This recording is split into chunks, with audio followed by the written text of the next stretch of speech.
All right, Sean Belizean, Jameson Williams, cut the shit. Where you at? He's going to have a good year. I think people are ready to put him on a pedestal. I defer all the time to my buddy Matt Shepard, and I always promise him I'd give him credit for this quote, okay? The word great is used way too much. It is. It's used way too much. And part of this, Neil, we were talking before the show, we in this town have a tendency to put a lot of guys on a pedestal that they don't belong, okay? This is a guy that, could he have a great year? Yes, he could. I believe that.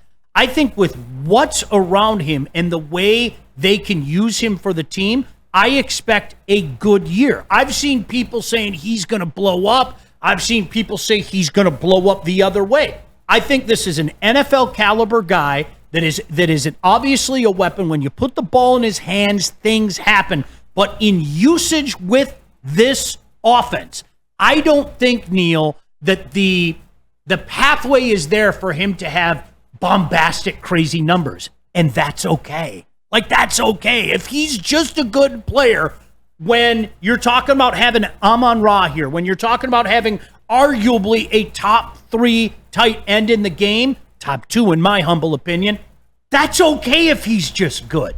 It's fine. And there's nothing wrong with that. And it just makes this team more dangerous. You said the magic word, Sean, and this is something that I try to talk to a lot of people about, that I feel in this Madden video game world that we live in now, usage, opportunity, targets, those things. For the crowd, and look, I'm a JMO simp. I think he is special. I think he is gifted.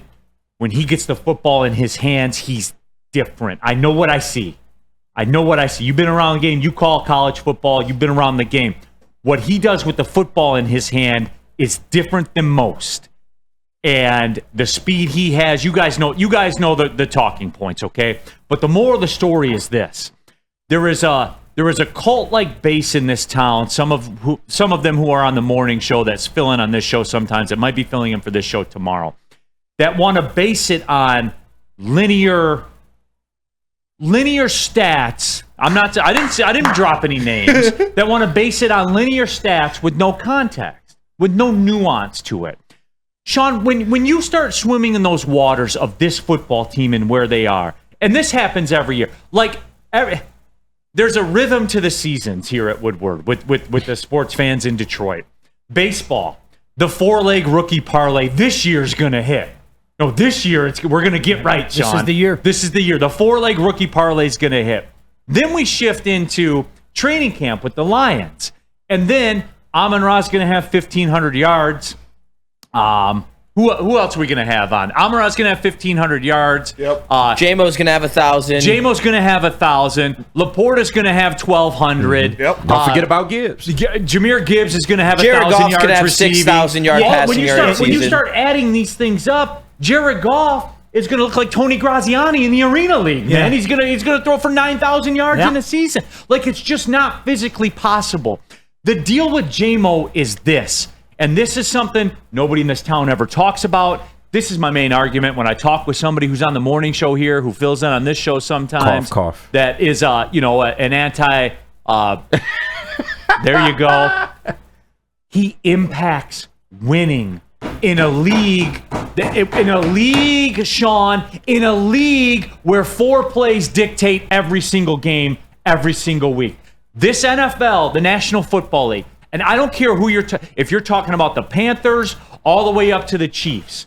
When the Panthers play the Chiefs, for the most part, there's 4 to 5 plays in that game that dictate the outcome of that game. Big play.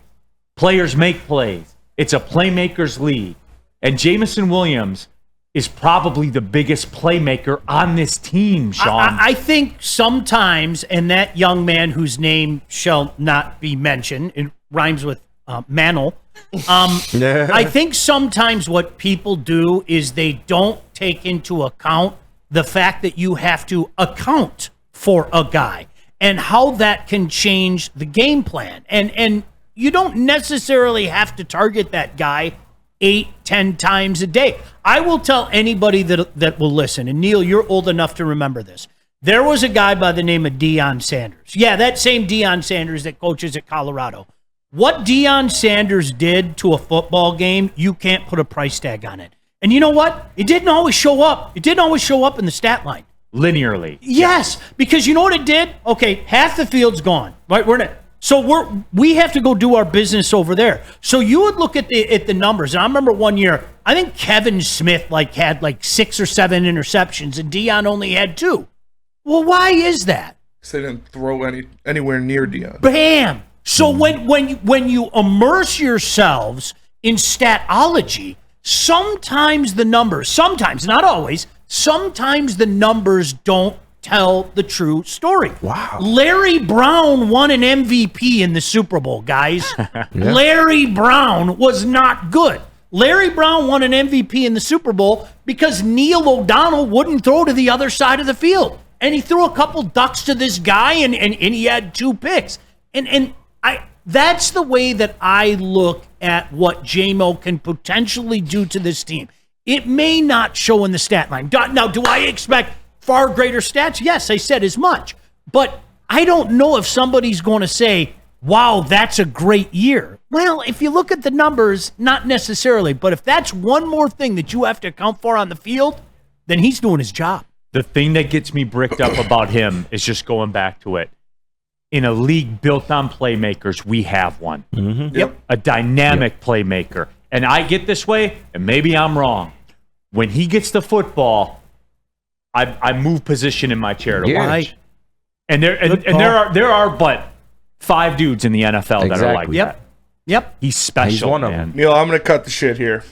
I'm gonna cut the shit with Jameson Williams. Yeah. I am all in on the Detroit Lions this year winning the Super Bowl. I think it is unanimous that this is going to be a top 5 offense in the NFL this year. I've been saying all year, all offseason, since last year, if Jameson Williams figures it out, if he becomes that guy in this offense, it goes from a top 5 offense this year to a top 5 offense historically in the NFL, and I think that's what we're going to get. I think Jameson Williams is going to be that guy. I got him over 1,000 yards this year. I really do. I really believe it. I see him connecting. I hear the way these coaches are talking about him. You saw Amon-Ra St. Brown light up, couldn't even pull the smile back when he's talking. These coaches are the same ones that said Jameson Williams might not ever have those all-world hands. They don't just fluff guys to fluff guys. They tell you what they think, what they see, what they feel. And that's what I expect out of Jameson Williams. I really think he's going to be that guy this year. He's 6.